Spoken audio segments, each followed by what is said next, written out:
Hey guys, what is going on? My name is NoJ456, and today I've got some information about Black Ops 3 Zombies that has been posted to the Call of Duty website underneath their kind of Shadows of Evil post. It gives us some new information and kind of new descriptions about Shadows of Evil, clears up a few things, and also adds in something that is just going to be hilarious to see your reactions in the comment section down below, because it's just, you'll see whenever I get to it. It's going to be great, but let's go ahead and jump into the information and get into the first post, which talks about the world. So let's go ahead and read this post here. It says, set in a fictional 1940s city, Shadows of Evil is a film noir-inspired horror story centered around four particularly troubled individuals: the Femme Fatale, the magician, the cop, and the boxer, and spans an entire metropolis swathed in evil. Welcome to Morgue City, which is the name of the city that we will be playing in. It's a fictional place, but it is the place that we will be playing. It is the setting of this game, and let's read on a little bit farther. It says, each of the four characters awaken in a nightmarish world overrun by the undead. Each character fights to overcome confusion and amnesia and hope that they may piece together the events that brought them to this twisted world.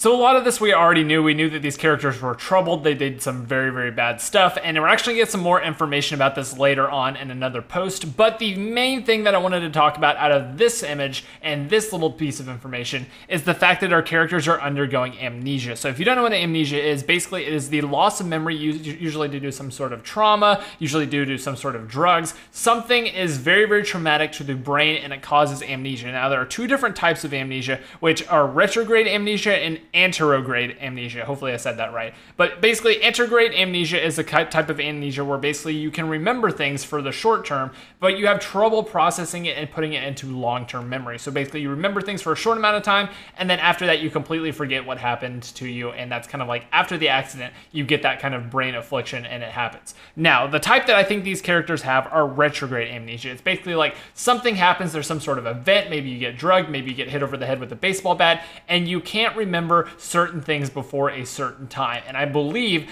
that is the type of amnesia that we are going to be experiencing on this map. This is something that we saw in the Mob of the Dead, where these characters were having trouble remembering what happened to them. They kind of used different things to remember their failures, but overall, it was a very, very dark and twisted time in their minds where they couldn't remember why they were stuck in this purgatory type place. And I believe it is going to be kind of the same type of story with Shadows of Evil, simply because it is connected to Mob of the Dead in the way that Treyarch hasn't specified yet, but they have mentioned it is connected to Mob of the Dead. It is connected to the main story, and we're going to just have to wait and see what this is. But our characters are experiencing amnesia. They're experiencing some sort of memory loss, and that is probably connected to whatever left them in this kind of dark and twisted place. So moving on a little bit farther, let's talk about the Morgue City post. Morgue City is the ideal backdrop for a noir horror story featuring a theater district, jazz clubs, and this is the big bomb that everyone's going to be talking about, a suspension railway. Elements that add a new depth and complexity that as you fend off the undead. So, double underline bolded under a suspension railway. What's another kind of method of public transportation that might have the same features of a railway? That's right, the bus and transit. And all signs, everything in this map is pointing to this will be a fully functional, working suspension railway that is going to travel around the map. Now, I do not believe this is going to be on the same scale as transit. I don't believe they're going to be in just entirely separate areas and then no man's land in between it. I do believe, however, this is going to be a gigantic map. I do believe it is going to be one of the bigger maps, and I do believe Treyarch has actually said that whenever they have been interviewed, that it is going to be one of their larger maps. But the fact of the matter is they are going to have a transit bus type system that is going to take you around the map, and whether or not it's going to be kind of necessary, you have to sit there and wait for the bus to get back to different areas, or you can kind of just risk it with teleports, kind of do things like that, or you just very, very annoyingly have to run through the smoke and kind of fend off denizens. I don't think it's going to be as bad as the transit thing. I think it's going to be kind of a transport system that is available for you to use, but it is not necessary to get around the map, much like the things in Ascension, much like Moon is, where there's things to transport you around, but you don't have to use them, and it's just kind of there as an optional feature. So I want to know what you guys think about that in the comment section down below, but there is still yet more information I want to talk about, so let's go ahead and jump back into the information and get away from this transit bus talk discussion. So the next part of this post actually gives us more in-depth character descriptions that we have ever gotten before. We kind of had to infer beforehand, and I talked about in previous videos, what each of these characters' kind of fatal flaw is, why they are sinners, why they're in this place, and why they deserve to be here. And the first one up is the Femme Fatale, played by Heather Graham.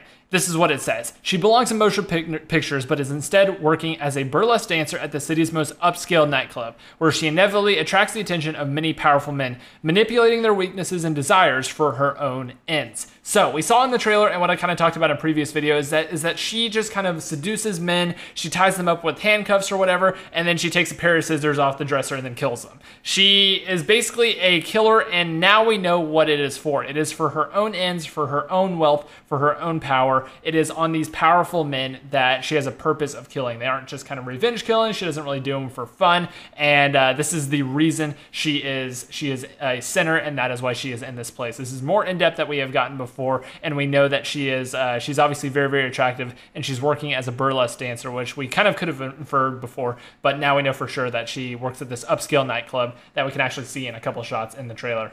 Next up is the magician, played by Jeff Goldblum, and he was born into enormous wealth. The magician grew up surrounded by lackeys and sycophants, and a lifetime of constant praise and attention has only fueled his deeply misplaced arrogance. So basically in the trailer, it doesn't really say what he's done wrong here, just basically besides being super, super arrogant about himself and kind of thinking very highly of himself. It doesn't really say what he technically has done super, super wrong, but we can kind of infer from the trailer that he kills people who kind of cross him. He thinks he's like this god. He's super, super just important, and anyone who crosses him probably gets killed by just him kind of practicing a magic trick on them, and then instead of throwing the knife like right over their head, he throws it right into their skull or something and kills them. And that's kind of what is inferred by the trailer and kind of why he is stuck in this hell type area. And just to give you guys a quick description of what lackeys and sycophants are. Lackeys are kind of like servants and everything like that kind of serve very, very rich people and kind of attend to their every need. And sycophants are people who praise powerful people in order to get their approval. So basically, everyone wants to be his friend because he's super, super powerful, and he just thinks he's actually the greatest. All these people really like him because he was just very, very wealthy, but he thinks he's actually the greatest, and everyone loves him just because they love him. So very, very interesting about the magician, and kind of gives us a little insight to his life. Let's get on to the next one. So here we go with the cop, played by Neil McDonough. I don't know how to pronounce his last name, but we're just going to go with McDonough. After years of taking mob bribes and framing innocent men, the cop is a likely suspect in a department-wide corruption investigation, the timing of which couldn't be worse. So basically, he is caught up in something. He is basically taking mob bribes. He's framing innocent men. He's killing people that he shouldn't be killing. He is a dirty, dirty cop in this city. And the timing of this corruption investigation couldn't be worse, probably because of what he is involved in at that current time whenever this investigation starts. So it's very, very interesting on what he actually did, but I don't think it's really going to matter super, super much whenever the map actually starts, whenever you kind of progress through the Easter egg and you learn the storyline information.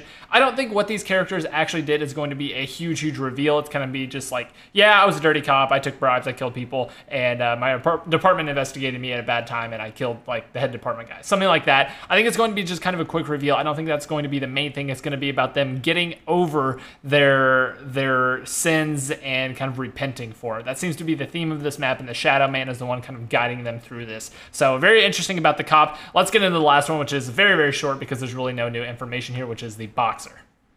The boxer is played by Ron Perlman, and besides removing the padding from his gloves, the boxer wore a pair of brass knuckles hidden beneath his hand wraps because he wasn't just looking to win, he was looking to cause damage. So basically, this guy's a boxer. He plays a sport where you're basically supposed to hurt each other. However, he wasn't just trying to win the fight. He wasn't just trying to be the best. He was trying to hurt the other person. This is a deeply, deeply messed up guy who is going to cheat not only to win a boxing match, he is playing to injure and if not kill the opponent in the ring, which is terrible, terrible thing to do.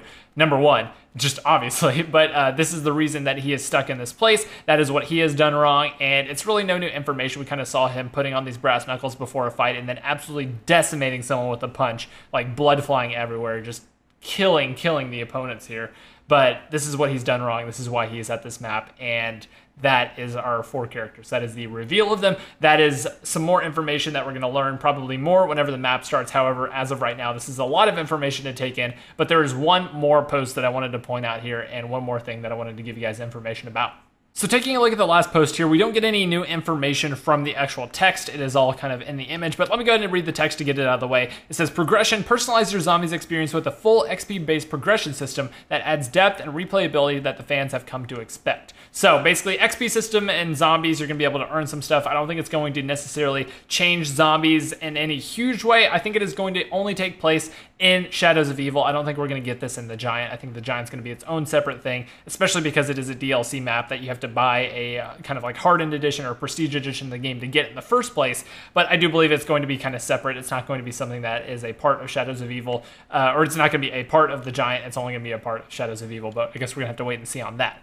Let's go ahead and zoom into a few different things that are actually in this room. The first of which you can see that there are some sort of bust collection over here. It looks like these heads / necks are kind of sculpted. I don't think they are real because they do look kind of small and they are kind of like bundled up on a bookshelf here. Very, very interesting though that these things do appear, and it honestly just kind of begs the question of what the heck are these things? Why are there like kind of collections of head sculptures and stuff like that? And very, very interesting stuff with that. Let's scroll up here. We have a bird's nest, which just seems to be hanging in a couple different places around the map. We have kind of some horns on the wall right here. We have all the way over here a kind of torture device looking thing, some sort of saw blade in this factory looking place. So it might be a factory. It might also be just kind of a torture chamber. And then last but not least, we have the table here where this character was kind of spawned out of nowhere, spawned out of this little booklet type thing, and kind of turned into blood and went down into this vial thing. As you can see, there's some sort of skull with... I don't know. It honestly looks like a octopus skull to me, but it has these strange markings on it. I'm not sure if this is how an octopus skull looks like. Usually, I don't even know if octopus has skulls, but it honestly is very, very creepy. It kind of looks like something out of an Alien movie, and then it seems like there's some sort of dagger on the desk right here with a bunch of blood on it. So very, very interesting stuff in this last shot. I will probably be breaking this one down and talking about it even more, kind of piecing together some different things. The music stand in the background, there's some other stuff in this image that is interesting, but there's really no connection on what this might be, what this place is, aside from all of the skulls, kind of the death and destruction everywhere, and then obviously the sacrifice altar in the middle of the room. So, interesting stuff. I hope you guys enjoyed this video. If you did, make sure you hit that thumbs up button. Let's try to go for 3 likes on this video. That'd be absolutely amazing if you guys could help me hit that. And that is going to about wrap up this long one. I know it was a long one, guys, but make sure you do subscribe for more zombies videos coming out in the future. Really, really do appreciate your support as always. And I will see you guys in the next video.